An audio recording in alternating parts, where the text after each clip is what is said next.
ishengero niryo ryakuye hasi riti mwarimu turamufise. Jewe sinatanze umuhamagaro ngo mvuge ngo numva datanze umuhamagaro ngo nze gukorera Imana, ariko nari ndawufise.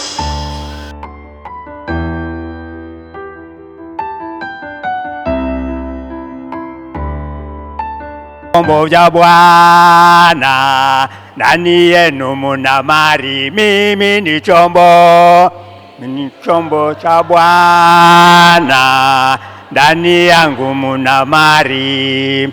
Watumishi ni vyombo vya Bwana, ndani yenu muna mali, mimi ni chombo cha Bwana, ndani yangu muna mali. Wavulana ni vyombo vya Bwana, ndani yenu muna mali, mimi ni chombo cha Bwana, ndani yangu muna mali. Wanawake ni vyombo vya Bwana, ndani yenu muna mali, mimi ni chombo cha Bwana, ndani yangu muna mali. Je, ndi gikoresho c'Imana, muri jewe hari ubutunzi. Je, ndi gikoresho c'Imana, muri jewe hari ubutunzi. Nitwabidondagura byose, navuze abigeme, navuze abapasoni, navuze abakozi b'Imana.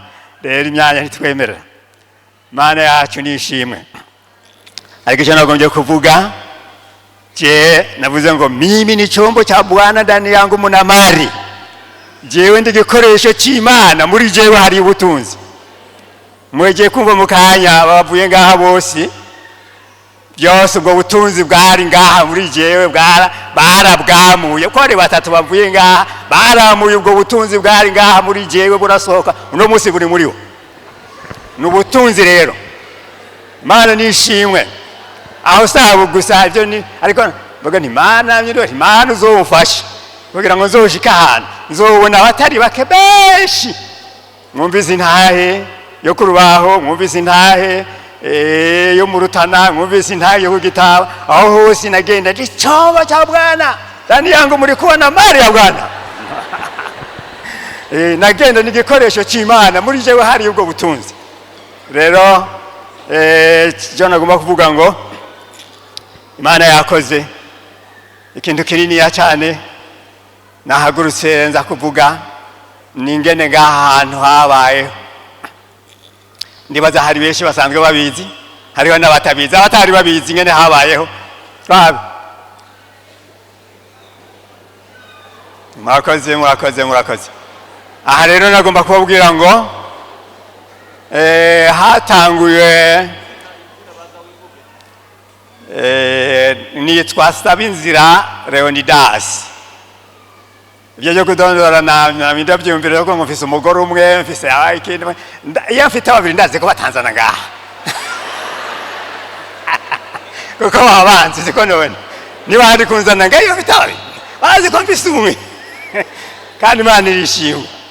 Rero naje gukora ngaha mu 76 mu kwezi kwa gatanu. Niho naje ngaha gukora ngaha, nsanga abantu babiri nibo nasanze ngaha bari bihaniye hari ijomati. Mbere ngira ngo ni nabo baguruye ijomati kubatirizwa hariya muri ijomati, niho bihuguruye umubatizo. Hanyuma rero nshise ngaha no bari byari byoroshye. Nshise ngaha cye abatizwa umuntu umwe, umwana umwe niwe yaciye abatizwa. Hize babiri gice ariko habatizwa umwe. Rero hamwe n'ibyo nabishimiye Imana. Ahandi cyari cyoroshe kugira ngo nze ngaha hamona hameze neza. Hari udukoko bitwa scorpio cyangwa mu kirundi bavuga ngo akamina. Murakazi wese? Cyangwa n'akaminimini.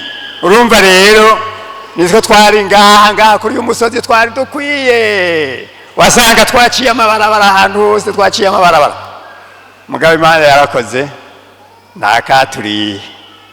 Hanyuma rero ngaha nahaje ari ku musozi mu rujange mu mushungu hatagira ikintu na kimwe. Baranzanye twarazananye kuharaba tuzananye kuharaba ndabona aho wageze. Hanyuma rero dushitse mu Nyarubere baravuga bati mu Nyarubere rero turaroza ikibanza hariya mu mwari mugabo nta mwari mudufise. Ishengero niryo ryakuye hasi riti mwari muturamufise. Jewe sinatanze umuhamagaro ngo mvuge ngo numva datanze umuhamagaro ngo nze gukorera Imana, ariko nari ndawufise. Ubwo cyanyereka ko ndawufise nari mujye inama nararyama rero sinziriye ngaca mbona ntegeka ngiye ku mwongo umwe ngo uriko uratemba gutya nkabone mu izina rya Yesu hagarara. Kabona amazi arahagaze amwe aragiye kuriya ayandi aragiye kuriya shebane ngahari ikintu. Hanyuma rero nshise ngaha reka ndavuga nshise ngaha rero nta ngoma nari mfise, nta kintu na kimwe nari mfise. Naciye mva ngaha nza gutira ingoma hari ijomati niho nagiye gutira ingoma nza ndayiremetse jewe nyene nayibika ngaho handi ku wundi mutamu umwe nkayibikaho ngaca nza mvuye hariya muhira ngaca ndayihitana ngaca ndayizana ngaho gasozi nkayishiraho. Hanyuma rero nkayivuza ndindiriye ko abantu bagirane baza. Hari aho byashika ntibazi, nawe nari mfise ntibagize ntibazi. Mugabo rero bari bafise ikintu kimwe cyari kibagoye kuko bataje uko bari babiri bataje nasohoka njanjayo. Aza kubaza mbega byagenze gute, umva nategereza kuza kubarondera ingene byagenze ko bagwaye. Hanyuma rero ngahantu urumva ko kitari cyoroshe. Barambwira abantu hari abantu bagiye kuvuga ubutumwa bagenda ahantu byose bimeze neza shika yicaye intebe zose ziri ikintu cyose kiriho katara biraganira amazi irane amazi nkarabe amazi yo kwiyoga ahandi byariyo. Hanyuma rero icyo gihe murumva ko bitari byoroshe hataje umuntu n'umwe narafata ingoma nkayivuza hanyuma nkaririmba ngacafata ijambo ry'Imana gasoma. Kititoga cyokora kiroroshe. Namuze abantu bahano basigaye bamaze imisi banwenga iyo duhuye ngo abantu barabonetse ubundi kibwira inkende n'inkoto ngo barizubwira ubutumwa. Aho iyo mukibikoresha hari ivyo hari inkoto hari inkende zoze urumva ntizasiba kumviriza kuko zaba ziraho ko ryari ishamba ryazo. Ariko byarahindutse. Hanyuma rero haza abantu nagomba babwira igitangaza cyabayeha, igitangaza gikomeye kandi kitakunda kuba ahantu benshi. Aba bantu benshi bona bagiye gutangura kwigisha ahantu kuvuga ubutumwa nta muntu yatanguye kuba ku rusengero nk'ubwo nubatse. Ni bake kuko jewe natanguye nubatse urusengero rw'imetero 3 kuri 4. Muraba baraba 3 kuri 4. Hanyuma 3 kuri 4 urumva ko hari mu kimu kwa gatanu mu kimu kwa gatandatu mu kwindwi mu kumunani bacahara gaturira karasha. Abantu bamwe bavuga bati reka turabe y'Imana bavuga ngaha kwibaho nitikatasha nikatasha Imana izobiriho gaca karasha gahiye bica bintera inkomezi. Umva zari 3 kuri 4 nja nongera ko zindi 4 bica ziba 8. Rabaye urusengero izo 8 zica ziruzura zuzuye njangiriya 12 kuri 6 nako nyene haca haruzura huzuye. Uje twubaka rwa rusengero muhara mubona rwa Karabasase ngaho 21 ku 10. ariko ibyo bitaraza bwa mbere hoho abantu hari gikorwa Imana yakoze kuri jewe. Abantu rero bakaza bakitegereza bagaca badutuka igitutsi, bagaca bavuga bati rero haja ko kagabo sinzi yo kanduruka kamaze abanyarusunu, abantu bo mu rusunu kabamaze, kandi gituma kabamara icyo baza kuraba amatwi gafisa ayo matwi ntasa n'ay'abandi. Ata matwi bitwi byabaye binini ntiworaba. Rega Imana irafise uburyo ivuga ubutumwa. Imana irafise uburyo ivuga ubutumwa, bagaca baza kuraba ayo matwi. Abaje kuraba ayo matwi bagasanga ndiko ndasenga, bagaca bafatwa. Jambo ry'Imana rigaca ribafata, batahana ntitwohava. Yakomera Imana ikomeza gukora igikorwa. Abantu bava ngaha bava hariya mu Bugiga baza gusengera ngaha mu Bikweshi. Ikindi gihe kimwe undi muntu umwe ndamwibuka yari umutamakazi yitwa Veronica, abarira abantu agwaye, ati ni munjane hariya mu Bikweshi, yaragwaye amaguru, ati munterure bati tugujana kwa muganga teka munjane hariya mu Bikweshi. Baramwemerera baramuterura baramuzana ngaha mu Bikweshi n'inderuzo, bamukuye mu Bugiga. Bashitse ngaha baca barigira bati reka turabe rero ingene ruza gusubira muhira. Uwo mutamakazi kwagiye twikorera ndabe ingene asubira muhira, ndabe babandi baharya ko basubira kumuterura bakamusubiza muhira. Imana ikora igitangaza, ku mugoroba cyataha yitaye yigendera n'amaguru. Bamwe bari bamutereye bati n'inderuzo reka tuyitware turabe ko baza kumuzana mu ntoki, namba baca igiti bakamutekerako, nimba bagirante ivyo n'akazi kabo, mugabo turagiye. Mbega Imana ni nziza, murakunda kuvuga ati Imana ni nziza. Mwari undi muntu wamuhaye umwanya wo kuvuga ubutumwa nk'uko nyene, hanyuma araza ashize ngaha atangura ati Imana ni nziza, Imana ni nziza, Imana ni nziza, Imana ni nziza. Atamumvise amajambo mwese Imana ni bahezagire. Ajaraza kwiyicarira abantu basigarana ikibazo bati none icyo nicyo cyari cyamuhagurukanye kuvuga ko Imana ari nziza. Namwege ntiwaje kumviriza ko Imana ari nziza, kandi wamaze kubivuga ko Imana ari nziza. Imana ni nziza, ikora ibitangaza abantu bagatangara. Baza kuraba amatwi bagaca bafatwa n'ijambo ry'Imana. Abandi bakaza bagahagarara harya bumvise ndiko ndigisha, bikanga ko bagenda, bagaca baguma bahagaze aho nyene bakagenda duhegiye kwigisha. Uwaza ngaha ntiyasubira inyuma, yaca yihana. Imana rero yakoze igitangaza. Ndiko ndavuga rero nti je nabonye ikintu bitari coroshe. Witegereje ibiriko biraba ngaha byabereye ngaha, uwo waza ati rwa rusengero rw'imetero 3 kuri 4, umva hari uwo byemera? Hari uwo byemera? Imana ni nziza, kandi ndani yangu muna nini? Ndani yangu muna mali. Aha mu bakozi b'Imana muri bo hari ubutunzi bukomeye Imana yashizeyo. Iyo busokorotse rero hacakora iki kintu, mbega siko hari ubutunzi, kandi no muri mwebwe buriyo. Ubutabwanjanjwe ko ngo busese, muri mwebwe hari ubutunzi bw'Imana.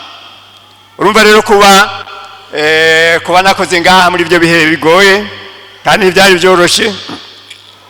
Muri icyo gihe cya 76 ntibyari byoroshe kuva ngaha.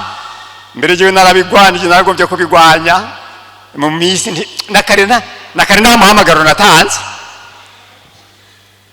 nakare sinavuze ngo numva ngo ni muntu mwe numva nkaniye kuza kuvuga ubutumwa, ntabyo nabuze. Mugara ibikorwa je by'Imana numva ntabishoboye, je numva no bishikiriza. Arabahora bihene ngo bagira baze gushikiriza. Ubwa mbere abaguhigi igikorwa n'iki gitabo ntiwakiguha. anandiko niki gitabo ntibakiguha ni wowe ucironderera siko none rero naramaze iminsi nza gushikiriza ngo numva byananiye numva ntabishoboye ndahanyene mu mwayi muganda bwira undi mukozi w'Imana umwe twari kumwe nda rero jewe numva ibikorwa ntabishoboye je numva no shikiriza wowe twava ngaha tukaja mu Gakwende n'amaguru tugiye mu Gakwende n'amaguru mu nama kuwa gatandatu mu nama kuwa kane tugacha turara yo kuwa gatanu tugacha duga ikiremba n'amaguru tugacha turara hariya bukeye tugacha tugaruka kuza gushikira ku ishuri kuwa gatandatu ku rusengero twagiye kuwa kane umva cyari cyoroshe ariko ndahora uwo muntu nabibariye arahora yari umuntu akunda guhora yamaze hafi ngira ngo ngisaha yose turiko turagenda acaranyishura arambarira ati ndazi ikikubuza kuja kuvuga ubutumwa ati ni ibintu ugomba gukora ugomba kuja mu ndimo n'ibindi atariko nagomba nakubwire ati wari imbwa uzokomeza kubimbwa ubimbwa uzobimbwa inyuma y'izindi zose Imana irazi gutunganya ibintu mbega niko uhereye ibijyojwe ryaciye riceka ntiryasubiye kugaruka kuko Imana ni nziza Imana irazi gutondeka ibintu byose Imana irazi gutondeka ibintu byose bikagenda neza nje gituma hari abantu bahora bihenda kumburebe batahamagawe aha navuyeho mu 81 naje ngaha mu 76 rero namye nimvira nti haraho umuntu akuvugira ibintu akuvugiye ibintu atari we wavyivugiye wabiboyemo mbega ntawasanga avuze nabi harambura numva ngo ngaha bavuganga ngo aho bahatanguye ngo mu 81 ariko sindacemera niba bazosanga bagasanga banditse hariya bagasanga imwayi handitse ngo 81 sivyo bazogenda bitegereze barabe hari mu 76 mu kwezi kwa gatanu naratanguye ngaha muri byo bihe bya 81 niho naciye nja mu Nyarubere mvuye ngaha bize mu Nyarubere naho nyene rero naciye mpurayo n'ibibazo niho haciye hazi ibyo bibazo abantu bavuye mu Rutana bagaca baza kubwishi bakaza kubwishi hanyuma rero ubutunzi bwari muri je Imana ikabusohora nabarira abantu ndi aho nubona ko muva mu Rutana mwabana b'abakobwa mwabantu muje ngahari aha muhuye n'umuntu abakubita n'ikofe na rimwe mwoca mubiheba mwoba itashitse batekani mwari mu yarageze yarabivuze hajya bukeye neza baramukubise nabo yo ngaha kwibere hacaraza igihute hanyuma rero hamwe n'ivyo byose cyane byanzanye mugabo urumva byaciye bikwegana biza mu Nyarubere mvuye ngaha nje mu Nyarubere haciye habona ikindi gikorwa gikomeye kitoroshe abaganga abagronome abo muri province ba polisi no ryamu yavuze se wiwe yari juge president yakora igiharo urumva juge president mbega nta yari afise agaciro yarafise agaciro hanyuma rero baritegereza bati ibyo ari byo byose bari kuza kunyekera n'umuduga basanga ngo nta barabara rihaca bantu bahora bandwe ngabati mbega wewe urajyora kwijana wumvise muri brigade bareko barakurondera ukagenda nguragiye kubaza ibyo ari byo none ko bari bapfunza abantu biwanje bashika batandatu mva ndari nsigaye hehe nategeza kuza kubaza nshitseyo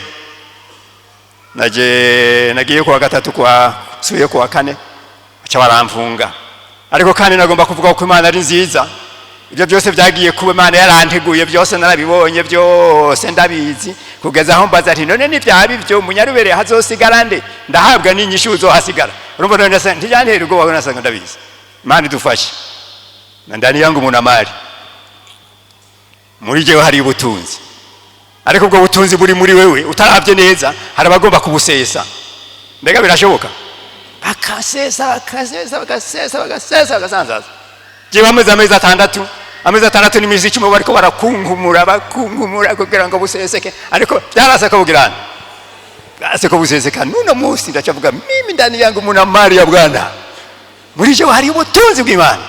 Witegereze neza urabe neza ubutunzi bw'Imana buri ntuzobwonone, ntibuze bwonone kare. Niyo gituma niko ndavuga ngo gahi mwayi urumva n'ubuntu kubona ndiko nditegereza ibyabaye ngaha ingene bimeze, usanga bitangaje. Urusengero rw'imetero bitatu kuri zine. Aho rero nta matebe twari bwarondere, twicara ku byatsi. Reka none sinovuga byinshi kuko icyanzanye no kuvuga mu mwayi ingene habaye, ingene hagenze. Aha mwayi ntibyari byoroshe, aha mwayi ntibyari byoroshe kuko hari imborerwa nyinshi, ariko igitangaza cyabaye cyaboneka ko Imana twazananye. Abantu baraza gutanga igira 10 batarihana bakiri muri Gatolika, kugira ngo ishuri y'imwayi girene iduge. Ngaca mva ngaha nkagenda ijomati ntwaye imperezwa bati mwayi yaduze, nahigira 10 cyazanya bake. Imana yarakoze n'abapagani nyene bahavuye bihana n'abakozi b'Imana. Imana yarakoze neza, ibyo rero ndabishimira Imana. Icyo niteze gusa nuko ndindiriye kimwe hariya mwijuru, ninashikayo nzobona ubwiza bw'Imana kandi nzobona ibyo Imana yakoze, kandi ndabirindirije kandi agace ndagafise. Jewe amaze kumpamagara 3 bati mwari musaba inzero ni daso nazi no turamukeneye. Mvuze aho nuvuze ndaje, abandi bagaca bana ngo ya ngo rega ntaza ngo hari ibyo akiri karakora kandi byinshi umunsi nabirangije. Umunsi jaheze umunsi nabirangije tuca bandaye. Nagomba kubabwira rero ngo Imana izowafashe tuzohurire hehe. Imana nibahezagire.